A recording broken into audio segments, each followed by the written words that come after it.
आदमी को तो हमेशा वही चाहिए जो उसके पास नहीं है। जो उसके पास है उसका कदर नहीं होता है। उस रात वो गरीब ने गाना ही नहीं गाया।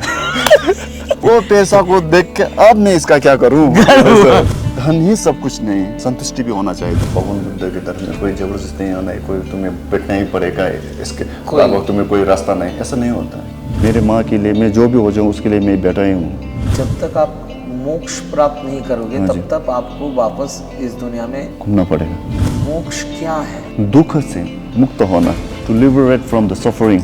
योग तंत्र, महायोग तंत्र ऐसा होता है जो हम आम रूप में किसी से शेयर नहीं कर सकता है। इंडिया में ऐसी जगह है, ऊपर में रिट्रीट है। बहुत सारे इंडियन दलित्स बुद्धिस्ट हो रहे हैं। भगवान बुद्ध के धर्म में कोई जात पात का भेदभाव नहीं रहता है। दलाई लामा के बारे में बात नहीं होगा, ये तो हो नहीं सकता। दलाई लामा के अवतार है वो 14 दलाई लामा है। इसके बाद नेक्स्ट 15 दलाई लामा नहीं।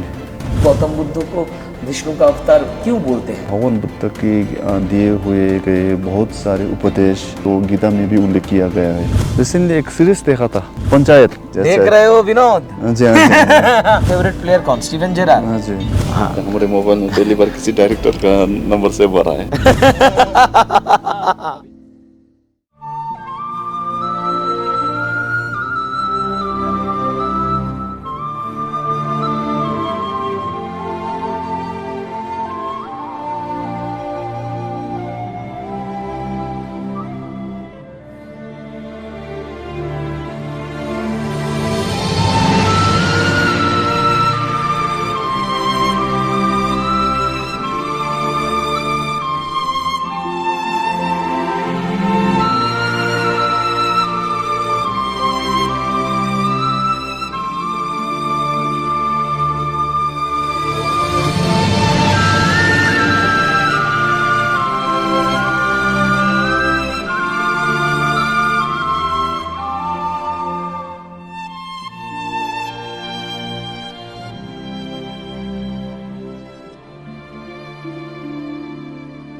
Today we are at Lava Monastery. See, we will discuss today about a little bit of Buddhism, a little bit of spiritualism, and आज हमारे साथ होंगे कर्म गुरु लामा जी।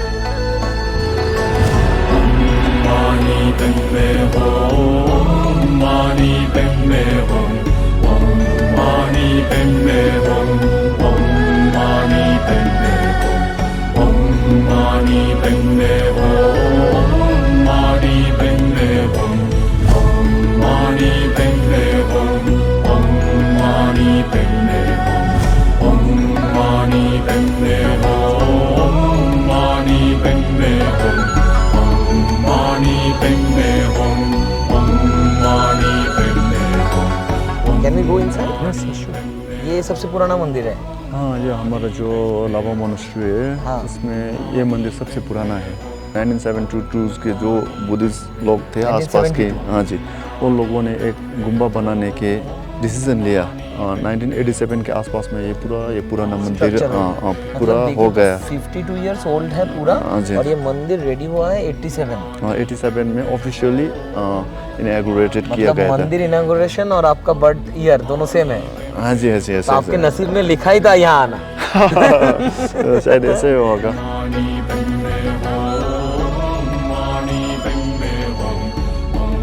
आप बहुत अच्छी जगह पे रहते हो। ये कितना सुंदर मौसम है यहाँ का, कुछ इतना है। हाँ जी, हम तो रोज इधर ही रहते हैं ना। हाँ। तो हमें यहाँ के जो महत्व है, अस्तित्व है, इतना ज़्यादा रियलाइज नहीं होता है। हाँ। क्योंकि आदमी को तो हमेशा वही चाहिए जो उसके पास नहीं है। जो उसके पास है उसका कदर नहीं होता है। और बिना संतुष्टि के तो कोई आदमी धनी नहीं हो सकता है, अमीर नहीं हो सकता है। संतुष्टि के बिना तो सभी गरीब है। अब इसी दौरान में आपको एक कहानी सुनाएंगे। हाँ। एक जगह में एक बहुत अमीर आदमी था। हाँ। वो सुबह उठ के नाश्ता करके व्यापार में जाता था और शाम को घर लौटे वो अपने कमाई हुई रकम को गिनता था। और रोज़ परेशानी में रहता था। कल कैसा होगा व्यापार, अगली बार कैसा होगा, मैं दूसरों के जैसा अमीर हो पाऊंगा नहीं पाऊंगा, आज इतना घाटा लगा, ऐसे सोच के बैठता था। उसके बगल में एक गरीब आदमी बैठता था। वो गरीब आदमी जो मांगता फिरता घूमता था, जो मिला वो खाता था, शाम को आके बढ़िया सा गाना गाता था। वो गरीब आदमी रोज बढ़िया बढ़िया गाना गाता था।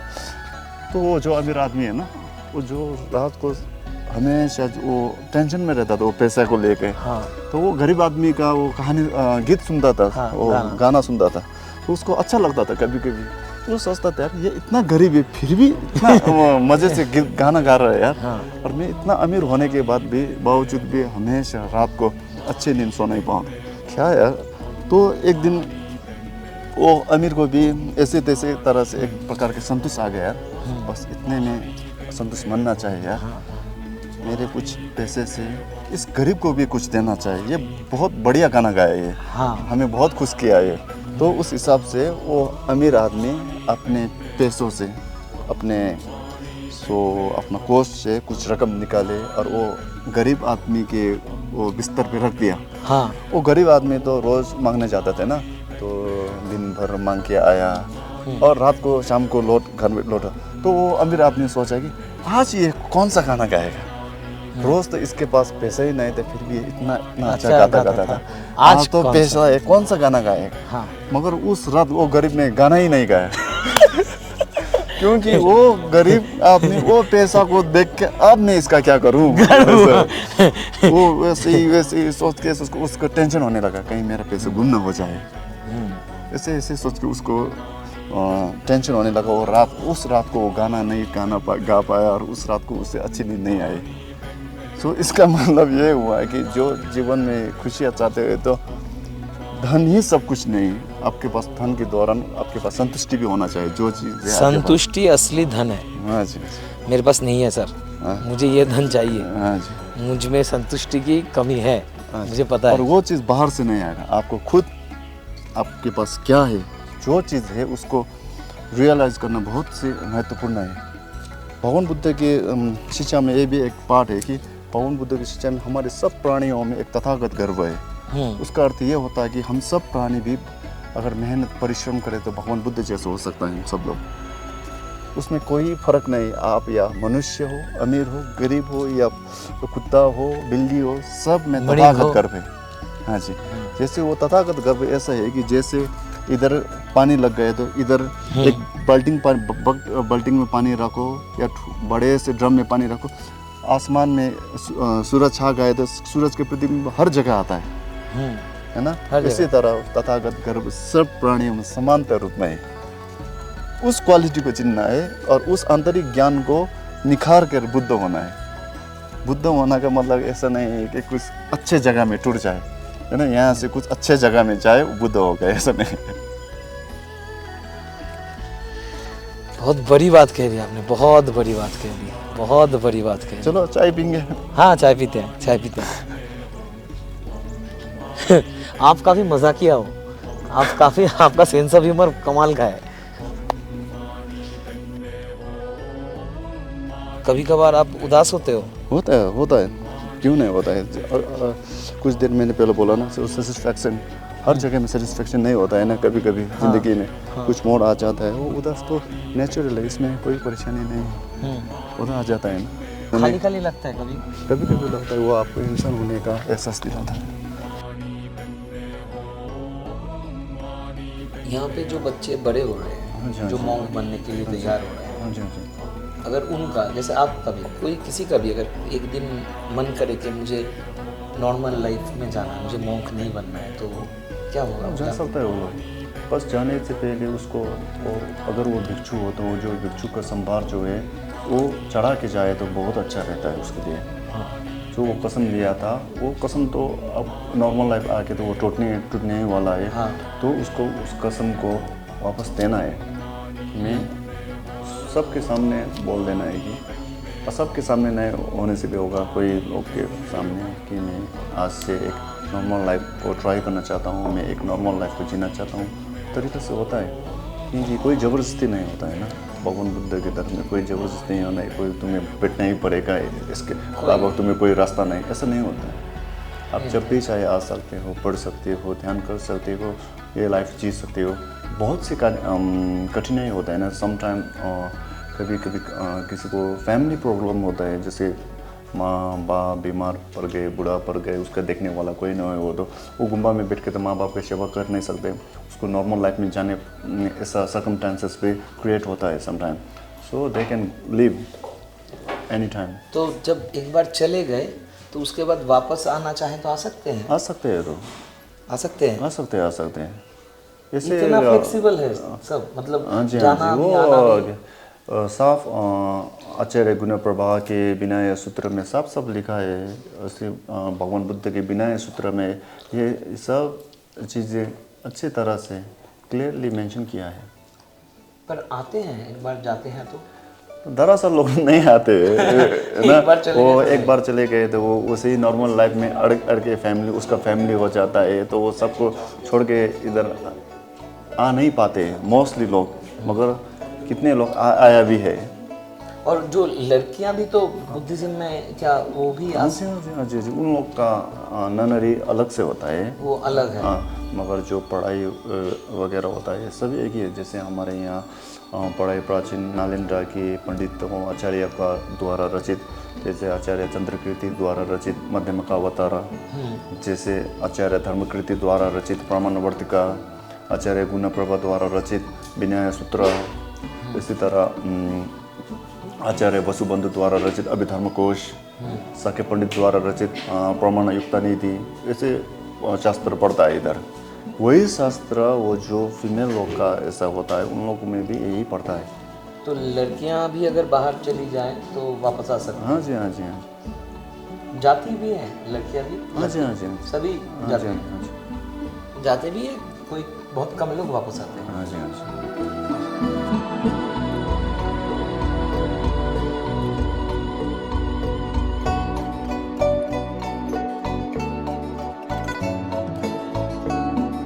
आपका सेंस ऑफ ह्यूमर कमाल का है।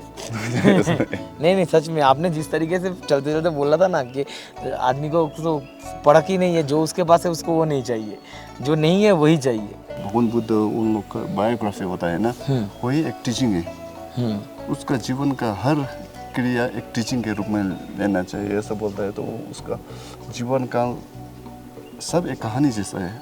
एक दिन भगवान बुद्ध के समय में तो भगवान बुद्ध तो उस वक़्त के भिक्षु लोग भिक्षा में जाते थे, लोग उसे दान देते थे।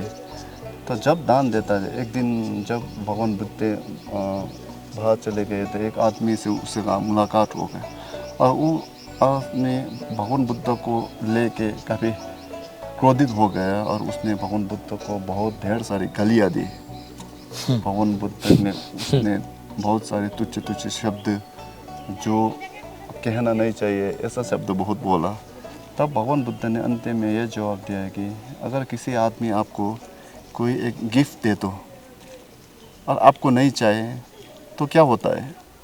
तो वो आदमी बोला, अगर मैं किसी आदमी को एक गिफ्ट दूँ और वो इनकार करे तो वो गिफ्ट मेरा ही होता है ना, मेरे ही पास आता है। तो इसी तरह भगवान बुद्ध ने आपकी जो गालियाँ है, जो आपने अभी वो शब्द प्रयोग किया है, वो सब मुझे नहीं चाहिए, मैं एक्सेप्ट नहीं करूँगा वो। तो ये सब आपका हुआ है ना। इसी तरह से बहुत सारी कहानियाँ हैं भगवान बुद्ध की। और ये सर क्या स्तूपा, ये क्या बोल रहे थे आप सर? ये चैत्य बोलता है, हमारे संस्कृत टर्म में चैत्य स्तूपा बोलता है, जो किसी को याद करने के लिए स्मृति में बनाते हैं ना, जैसे भगवान बुद्ध के जीवन काल की मुख्य कर्मलीलाओं को और उनके गुण को, ज्ञान को याद करना। मैंने सुना है कि स्तूपा में गौतम बुद्ध का एशेज, मतलब उनके राख, हाँ जी, हाँ जी, वो हाँ जी होते थे। कौन से स्तूपाओं में थे? जैसे मुझे लगता है जैसे बनारस के स्तूपा है, बोध गया में स्तूपा है, और नेपाल में जो बौद्धनाथ, स्वयंभू महाचैत्य, इन चैत्य में definitely I am quite sure भगवान बुद्ध की अस्थियाँ होगा वो स्तूपा में।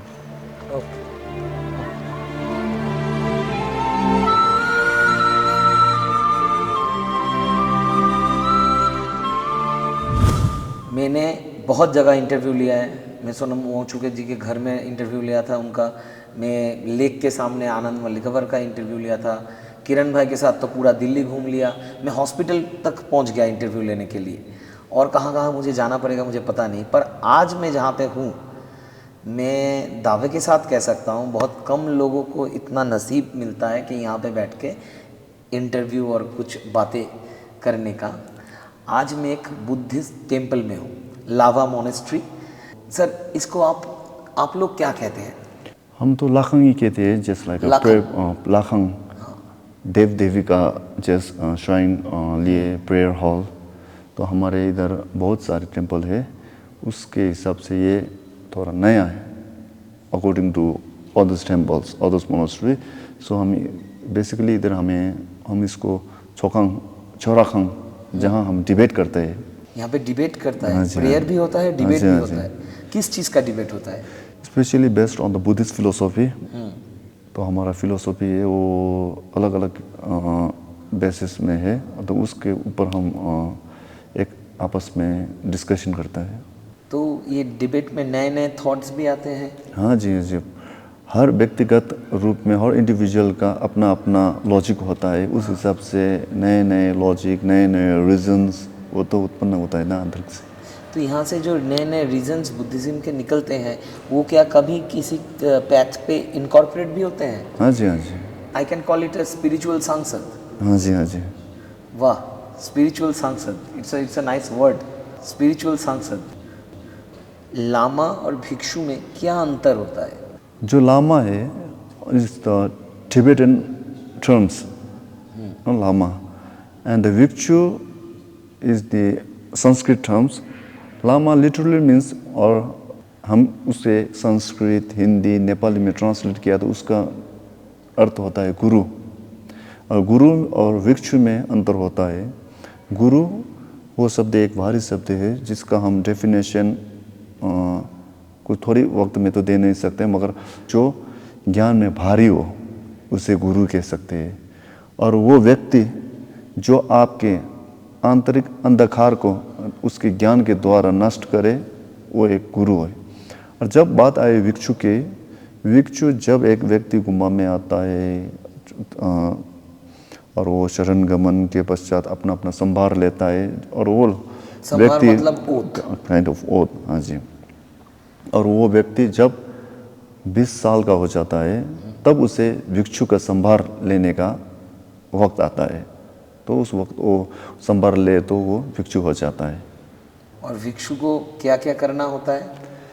मनुष्य का हत्या नहीं करना, बड़ी बड़ी चोरी नहीं करना, जो ज्ञान आप में नहीं है, जैसे मैं करीब करीब अरहत के जगह में पहुंच चुका हूं, मेरे पास दूसरों का चित्त का समझने का ज्ञान है, इसी तरह का झूठ बोलना, और परलोक से कोई हमारा वो यौन संपर्क नहीं करना, ये 4 मुख्य रूप में नहीं करना चाहिए।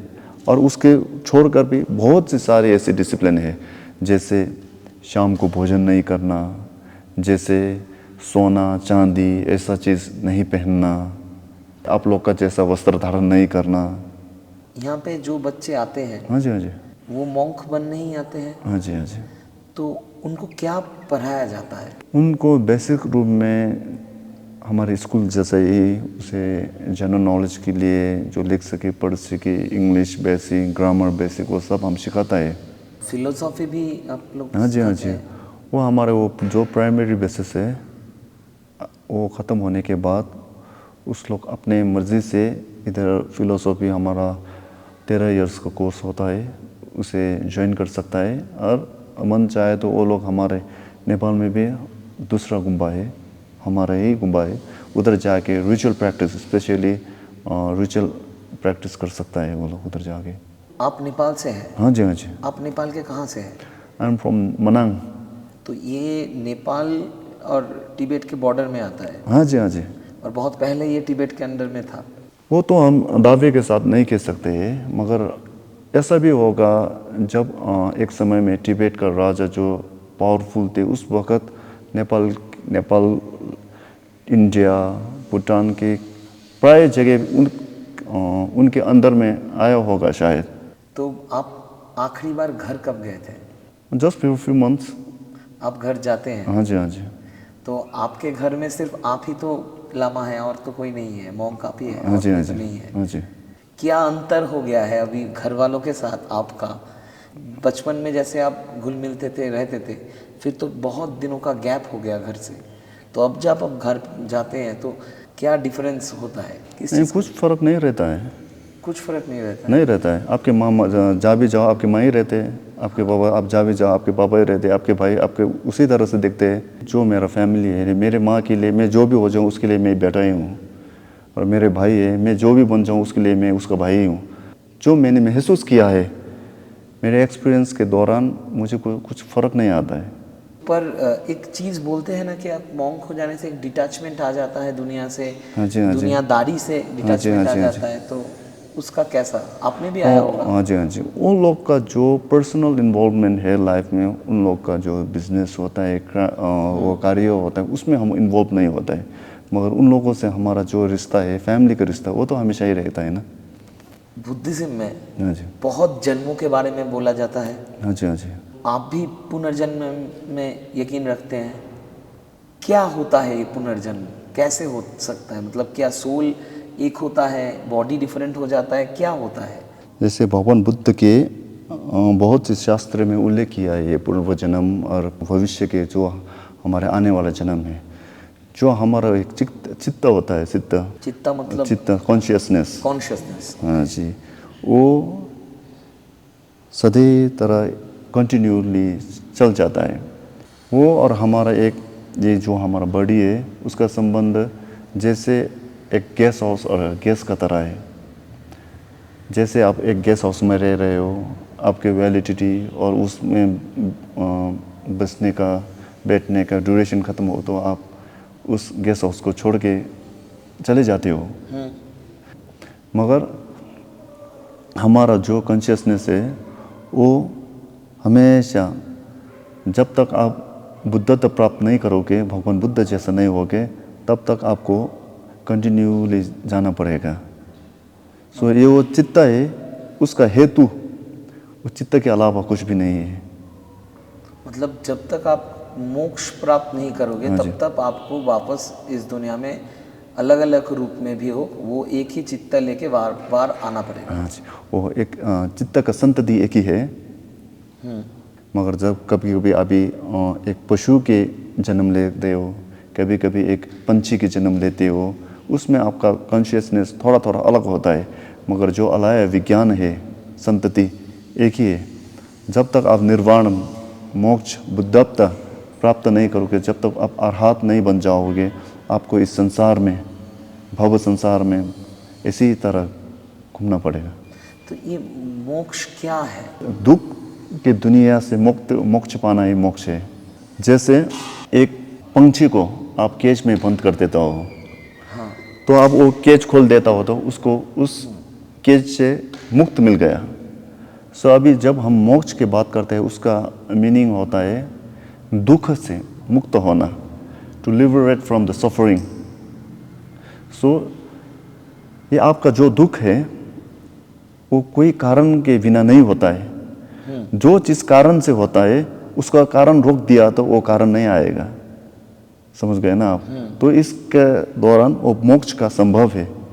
जैसे एक अल्कोहलिक आदमी है जो बहुत दारू पी के उसे दारू का दुख होता है, तो उसका दुख कैसे हुआ? दारू की वजह से हुआ। वो दारू पीना छोड़ दिया तो उसका दारू का कारण होने का दुख उससे नहीं होता है ना। उसी तरह हमारे सब दुख का अपना अपना कारण होता है।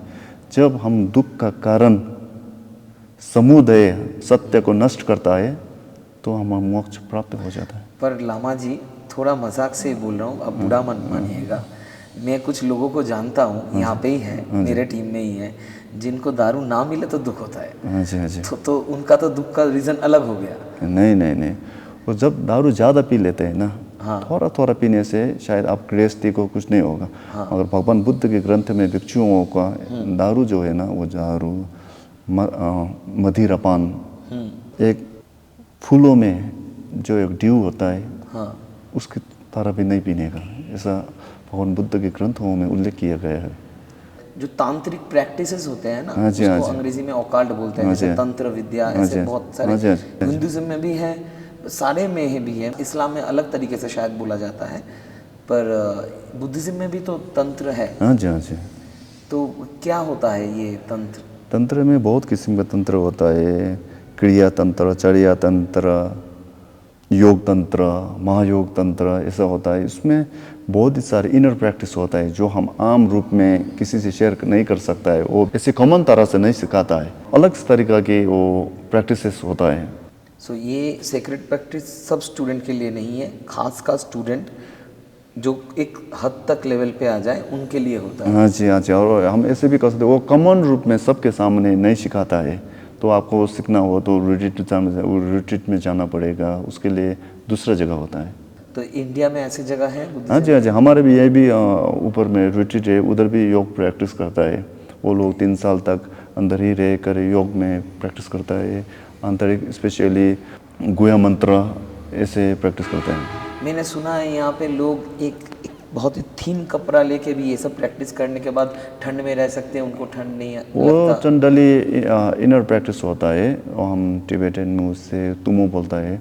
वो प्रैक्टिस में हमारा जो अंदर का इनर हीट को प्रैक्टिस करता है। जो लोग वो प्रैक्टिस करते हैं उससे तो आंतरिक शरीर से वो ताप, वार्मनेस वो बढ़ जाता है। और वो लोग हिमालय में भी, और एक हमारा यहाँ विंटर में माइनस पड़ जाता है, टेम्परेचर -3-4, कभी उससे भी ठंड होता है, उस समय में भी वो लोग ये प्रैक्टिस करता है। तो जैसे ये सब रिचुअल सीखने से एक अंदर का inner heat, they can awake their inner heat, और क्या क्या they can do? I have never been to retreat, so मुझे इतना अंदर क्या क्या करता है इतना ज़्यादा वेरियस नॉलेज नहीं है, मगर मेरे हिसाब से उधर बहुत किस्म का योग भी होता है। ये मंत्र, तंत्र, जंत्र ये बोलते हैं ना, ये क्या है? ये 3 क्या स्टेप्स है? मंत्र तो जो हमारा आंतरिक हृदय को संभालना, मन को कंट्रोल में लेना, जैसे वो मंत्र जपे, मंत्र के हिसाब से मंत्र की जो देव देवी होता है उसका ध्यान करे, उसका उत्पन्न क्रम, संपन्न क्रम उसको ध्यान करे, और उसी हिसाब से वो जपना सब एक ही साथ में करता है। वो अलग अलग नहीं बल्कि एक ही पार्ट में ले जाता है हम वो सब। बुद्धिज्म भारत में, इंडिया में बहुत पुराना है, बहुत पुराना है। और अगर हम ध्यान से देखें तो अशोका द ग्रेट, सम्राट अशोक ने बुद्धिज्म को अपनाया था और उसका प्रचार भी किया था। गुप्त डायनेस्टी में, मौर्य डायनेस्टी में, बहुत उस टाइम पूरा भारत और भी बड़ा था, और उस पूरे भारत में बुद्धिज्म था। बट उसके बाद धीरे धीरे बहुत कम हो गया। क्यों हुआ सर? वो तो मेरे हिसाब से जो नालंदा यूनिवर्सिटी में जो इतिहास के तरह से एक प्रकार के वो घटनाएं हुए थे, उसके बाद शायद उसका असर हुआ होगा शायद। आज इंडिया में बहुत सारे दलित हैं जो बुद्धिज्म को अपना रहे हैं। B.R. अम्बेडकर ने अपनाया था बुद्धिज्म को, तो बहुत सारे इंडियन दलित्स बुद्धिस्ट हो रहे हैं। तो इसको लेके आपका क्या मतलब राय है, क्या सोच है? हमारे बुद्धिज़्म में वो जातवाद को लेकर कोई डिस्क्रिमिनेशन नहीं है। हमने इधर हमारे गुम्बा में और हमारे रिलीजन में कभी नहीं कहा कि तुम इस जात का हो, तुम उस जात का हो। हम इधर कोई डिस्क्रिमिनेशन नहीं करता है। तो जिसे भी गुम्बा में आके मोंग बनना चाहे, पढ़ाई करना चाहे, जो भी आ सकता है, मतलब हमने वो कभी किसी इनकारा धर्म का नहीं। भी हो यहाँ आ सकता हाँ है, जी, हाँ जी, आके उसको बुद्धिज्म अपनाना पड़ेगा। हाँ जी। तो वो कैसे होता है सर? आपके क्वेश्चन तो ऐसे होगा ना, दलित के लिए कुछ और ही होगा, जो शब्द प्रयोग है, हम ऐसे शब्द भी प्रयोग नहीं करते हैं। ओके। तो इस जात के लिए कुछ और ही होगा, उस जात के लिए और ही होगा, नहीं। जो आए सब एक ही समान है, एक ही जगह में खाना खाता है, एक ही जगह में पूजा करता है, एक ही क्लास में जाता है, ऐसा कोई फर्क नहीं होता है। इसीलिए ही ये कन्वर्शन हो रहा है, क्योंकि हिंदुइज्म में ये सब है, ये डिफरेंशिएशन है थोड़ा बहुत, इसलिए शायद ये कन्वर्शन हो रहा है क्योंकि यहाँ पे जाके उनको इक्वलिटी मिल रहा है। वो तो मुझे पता नहीं, वो लोग क्यों हो रहा है वो तो मुझे पता नहीं, मगर मैं ये कहता हूँ हमारे भगवान बुद्ध के धर्म में कोई जात पात का भेदभाव नहीं रहता है। भगवान बुद्ध के बहुत सारे कहानियाँ हैं जैसे जिनसे लाइफ इंस्पायर होते हैं। जैसे एक कहानी मुझे पता है कि एक औरत अपने बेटे की लाश लेके रो रही थी कि भगवान को बोला आप जिंदा कर दो, तो गौतम बुद्ध ने बोला कि हाँ मैं ज़िंदा कर दूंगा, तुम कुछ अनाज या मसाला ऐसा कुछ बोला था कि एक वैसे घर से ले आओ जिस घर में कभी कोई ना मरा हो।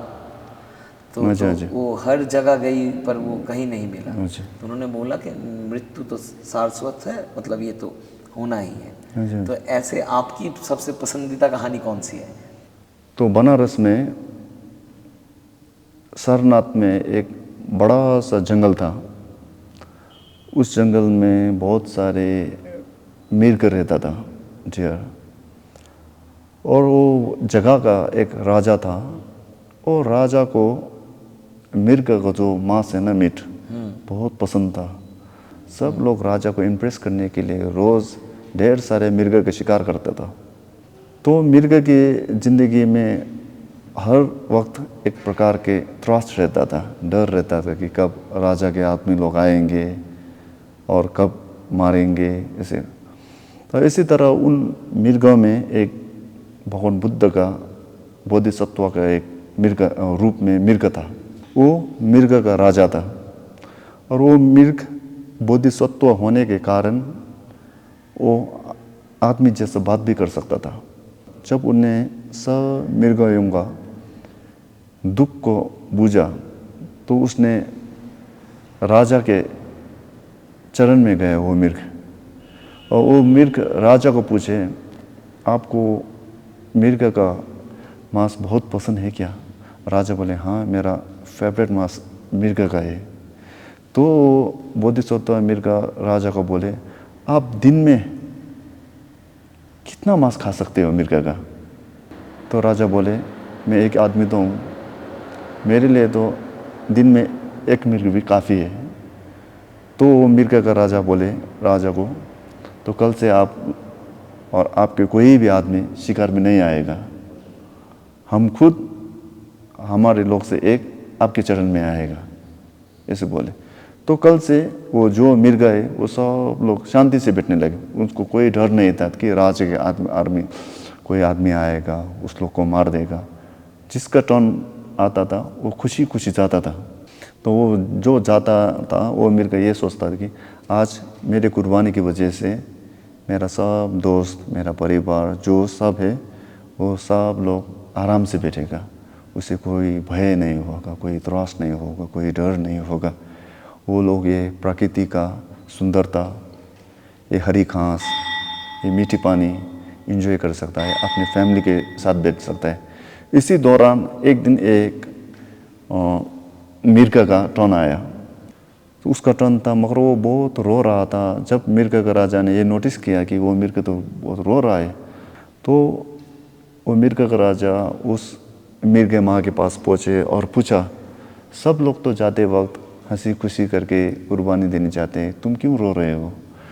तो बोला वो मिर्ग का माँ बोला मुझे अपने जान को खोने के लिए कोई परवाह नहीं, मुझे कोई रिग्रेट नहीं, मगर मैं प्रेग्नेंट हूँ। बोला वो मेरे अंदर एक बच्चा है, तो आज मैं गया और मेरे अपने आप को कुर्बानी दिया तो मेरे साथ मेरा बच्चा भी मर जाएगा, और मेरे बच्चे को अभी भी धरती में आने बाकी है, उसे भी इस दुनिया को देखने के मौका मिलना चाहिए, उसे भी ये मीठी हरी घास को खाने का मौका मिलना चाहिए, उसे भी ये पानी पीने का सौभाग्य मिलना चाहिए, उसे भी अपने दोस्त लोगों से घूमने फिरने जंगल को देखने के लिए मौका मिलना चाहिए। जो राजा है मिर्ग का राजा बोधिसत्व, उसे भी ये सुनकर बहुत दुखी हुए, और मिर्ग का राजा बोले ठीक है तो तुम्हारे बदले हम जाएंगे आज। तो मिर्ग का राजा खुद चले गए राज के दरबार में। जो राजा का आदमी था वो मिर्ग का राजा को देखकर थोड़ा हैरान हो गए, राजा क्यों आया आज? उसको मारने से पहले हम खुद पहले राजा से पूछेंगे, वरना शायद ठीक नहीं रहेगा। तो वो राजा के सामने चले गए और राजा को बोला, आज तो मिर्गा का राजा आया है, उसे क्या करूं? तो राजा बोले, मिर्गा का राजा क्यों आया मेरे सामने डाको? तो मिर्गा का राजा वो राजा के सामने पहुंचा और सब बात बताया। तो राजा को ये एक मिर्ग होने के नाते भी अपने प्राणी, अपने जनताओं को इसी तरह से सोचता है। मैं एक मनुष्य होकर भी क्यों ऐसा नहीं हो? तो उससे वो सेवन कर रहा था मृग मांस, तो उस पर अपने आप पे थोड़ा रिग्रेट, शर्मिंदा ऐसे हो गया। तो वो राजा ने उस दिन से मृग का मांस सेवन करना या मांस सेवन करना रोक दिया। और वो मृग जो है उन सब के लिए एक अलग सी जगह बनाई। तो मैंने सुना है जब अभी हमारा बनारस सारनाथ में हमारा धर्मचक्र परिवर्तन का स्तूपा है, उसके सामने बहुत सारे मृग है। वही जो बोधिसत्व राजा के मृग जो थे, मृग वही लोग का क्या बोलते हैं हम, डिसेंडेंट तरह ऐसे ही बोलते हैं। तो इस तरह का बहुत सारी एक कहानियाँ है भगवान बुद्ध के से और उसके जन्म से रिलेटेड हुए। आप कभी अजंता इलोरा अजंता गए हैं? अजंता इलोरा है ना, जो औरंगाबाद में है, जो मेरा एक सपना है उधर जाने का। आप जाओगे मेरे साथ, मैं आपको ले जा सकता हूँ। और वहाँ पे जो मेन सीनियर गाइड है, मेरे दोस्त भी है, मैं वहाँ पे जाने वाला भी हूँ, वहाँ पे भी वीडियो करने वाला हूँ। मैं वहाँ पे पहले भी गया हूँ और वहाँ पे जाने के बाद ना मेरा बुद्धिज्म को देखने का नज़रिया या पूरे देश को देखने का नज़रिया ही बदल गया। तो मिले तो हम जाएंगे। तो हम अभी प्रॉमिस नहीं कर सकते हैं क्योंकि हमारा इधर में प्रॉमिस क्या बोलते हो? तमजा इस काइंड ऑफ प्रॉमिस। बुद्धिज्म के बारे में बात हो रहा है और दलाई लामा के बारे में बात नहीं होगा, ये तो हो नहीं सकता। तो आप कभी हिज होलीनेस दलाई लामा से मिले हैं? दलाई लामा 2001 के नवंबर में इधर पधारे हुए थे। May be he stay for the 3-4 days here। उस वक़्त ये गुम्बा का निर्माण तो नहीं हुआ था हमारा, वो जो पुराने गुम्बा है उधर बैठे थे वो। तो आपने उनका टीचिंग भी लिया है? हाँ जी, हमने उसके वहाँ के टीचिंग अभी बहुत गया, मैं पिछले साल भी लिया था। कैसा लगता? What is the difference from other people? हम तो दलाई लामा, कर्मापा, हमारा मूल गुरु जम्गो कुंडल रिम्पोछे, उन लोग को हम तो भगवान बुद्ध के रूप में देखते हैं। जैसे हमने हमारे परम पूजनीय धर्मगुरु ग्योंग कामापा, वज्रधारा सिद्धू रिम्पोछे, जम्गो कुंडल रिम्पोछे, उन लोग को हमने कभी एक आम आदमी के नज़र से नहीं देखा है। मेरे पर्सनल व्यू से मैंने हमेशा अपने गुरुओं को जो एक भगवान बुद्ध के रूप में देखा है। जब आप भगवान के साथ बात कर रहे हैं या भगवान को सामने बैठ के सुन रहे हैं तो कैसा महसूस होता है? How you feel at that time?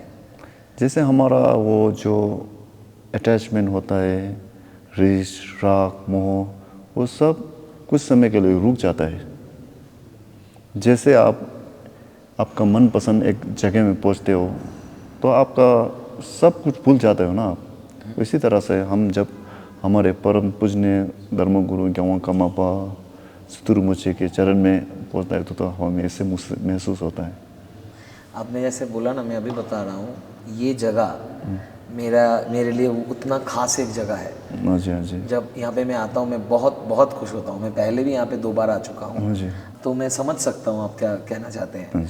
Dalai Lama अभी दलाई लामा के अवतार है वो 14th दलाई लामा है। इसके बाद नेक्स्ट 15 दलाई लामा आएंगे। ये कौन सिलेक्ट करेगा, ये कौन होगा?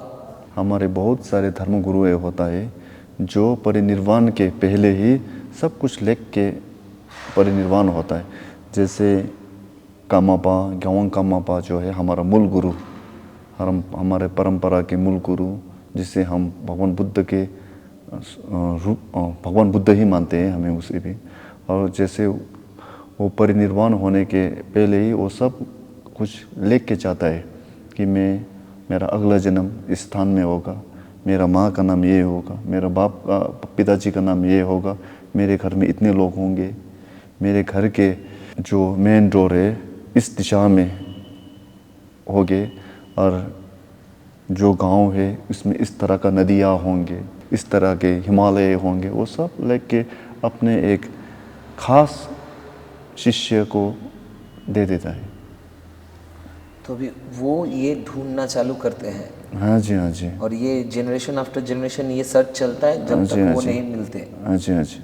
और ज़्यादातर के वो बच्चे के रूप में ही मिल जाते हैं या कभी वो हमारे जैसे व्यक्ति को ढूंढने लगे तो हमें तो टाइम लगता है ना। तो जो व्यक्ति को हाथ में वो जो पत्र है वो भी ऐसा मामूली व्यक्ति नहीं होता है, वो भी एक बड़े ही गुरु होता है, वो भी स्वयं भगवान बुद्ध जैसा ही होता है। तो वो लोग को जल्दी ही मिल जाते हैं वो सब। हिंदुइज्म में लॉर्ड विष्णु के अवतार के रूप में, जैसे कृष्णा उनके अवतार हाँ जी, हाँ है, जी। राम है, परशुराम है, बहुत सारे हैं, गौतम हाँ बुद्धा जी, को हाँ भी जी। विष्णु का अवतार माना जाता हाँ है। जी, हाँ जी। तो इसमें बुद्धिज्म का क्या अप्रोच है इस सोच के पीछे? कितने पुस्तकों में, ग्रंथों में ऐसा भी लिखा गया है कि जो शिव जी है, महादेव, वो अवलोकित ईश्वर की अवतार जैसा भी उल्लेख किया गया है। तो इस हिसाब से तो हम तो जनरली एक भगवान बुद्ध को विष्णु जी का अवतार के रूप में नहीं लेता है। हिंदुइज्म ने क्यों गौतम बुद्ध को विष्णु का अवतार क्यों बोलते हैं वो लोग? मुझे इसके बारे में ज़्यादातर ज्ञान तो नहीं है क्योंकि मैं आई have never studied about Hinduism. शायद ऐसा भी हो सकता है भगवान बुद्ध की दिए हुए गए बहुत सारे उपदेश जो भगवान बुद्ध को धर्म मानने के लिए का एक सिद्धांत होता है, जैसे हमारे बुद्धिज़्म में कितना चीज़ मानता है वो गीता में भी उल्लेख किया गया है। तो इस दौरान उन लोगों ने ऐसा माना हुआ होगा शायद।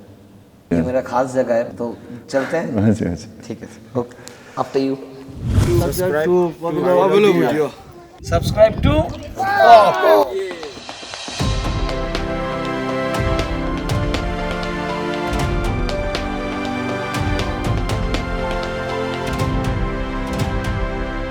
तो आप फिल्में देखते हैं? समटाइम। समटाइम्स। हाँ जी, हाँ जी। तो आपका फेवरेट फिल्म कौन सा है?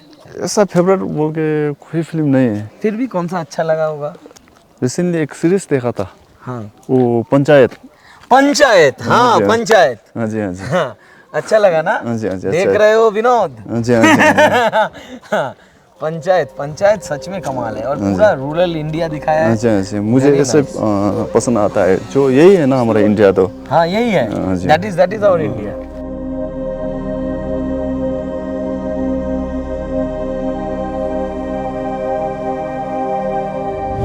आप स्पोर्ट्स खेलते थे? हाँ जी, हाँ जी। कौन सा गेम? फुटबॉल खेलता था। फुटबॉल। हाँ जी, हाँ जी। कौन से पोजीशन में खेलते थे आप? मेरा मनपसंद पोजीशन मिडफील्डर था, मगर हमारा इधर ऐसा नहीं होता है। हाँ ये तो सब डिफेंस। सब राउंड करना पड़ता है। कभी आप स्ट्राइकर में आ जाओगे, कभी डिफेंस में भी चलना पड़ेगा, कभी 10-10 मिनट में आपके पोजीशन चेंज होता है हमारे इधर। 10-10 मिनट में पोजीशन चेंज हो जाता है। मेरा भी पोजीशन चेंज हो गया इसके वजह से। फेवरेट फुटबॉल टीम कौन सा था? लिवरपूल। लिवरपूल। हाँ जी, तो आपके टाइम के हिसाब से फेवरेट प्लेयर कौन? Steven Gerrard. हाँ जी। स्टीवन जेरार्ड ही फेवरेट हाँ प्लेयर जी। था। ये is a brilliant midfielder, brilliant midfielder. Gautam Buddha ने कोई आशीर्वाद दिया है आपको हाँ जी, हाँ जी। कि आपका एक विश हाँ जी। फुलफिल हो जाएगा, आप जो विश मांगोगे, हाँ जी, हाँ जो जी। इच्छा, क्या विश होगी वो? ये पृथ्वी पर शांति छाए। पृथ्वी पर शांति छाए। नहीं, सिर्फ पृथ्वी नहीं, त्रिलोक में शांति छाए, वही तो है। त्रिलोक में शांति छाए। हाँ जी। नहीं है, सही है, एकदम सही है, एकदम सही है। त्रिलोक में शांति छाए। हाँ, बहुत बहुत कैओस है, बहुत हाँ जी। दुनिया में बहुत झगड़ा चल रहा है, बहुत कुछ चल रहा है। ठीक है, चलो त्रिलोक में शांति छाए। आज से मेरा भी ये मोटो हो जाएगा।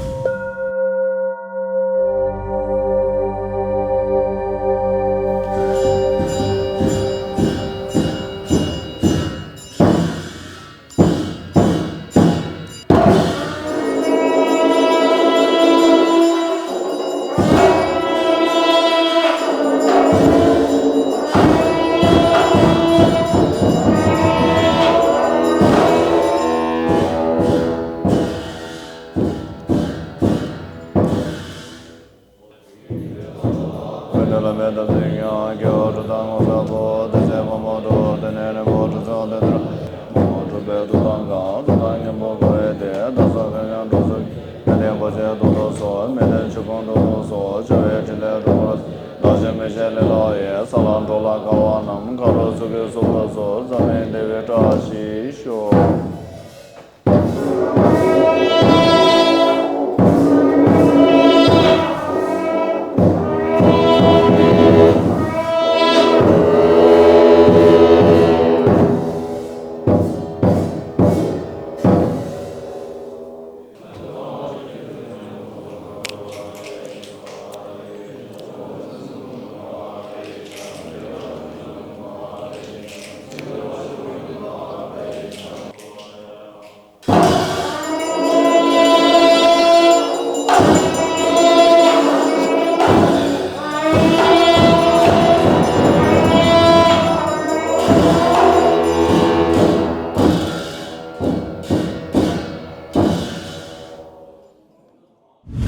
आज पहली दफ़ा ये पूजा देखा ज़िंदगी में, कभी नहीं देखा था पूजा। हाँ जी, आज देखे ना, और जो जैसे वो साउंड हो रहा था ना, हाँ जी गूज़बम्स दे रहा था वो, उसको जैसे शींगा जैसे एक चीज़ बजा रहा था ना, हाँ जी। और ऊपर से आपका नंबर मिल सकता है? हाँ जी श्योर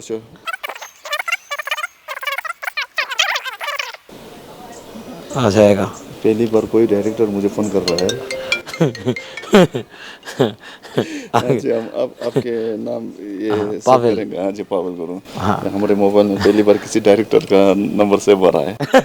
भविष्य में कुछ रोल मिल जाए तो अच्छा होगा। जब हम कोलकाता में आए थे आप लोग को फोटो देखेंगे एनी टाइम, और कोलकाता में आके मुझे कॉल कीजिएगा बस। आप लोग को पिक्चर दिखाने से कोई डिस्काउंट वगैरह मिल जाए सब मिल जाएगा, आप कोलकाता में आके बताना बस।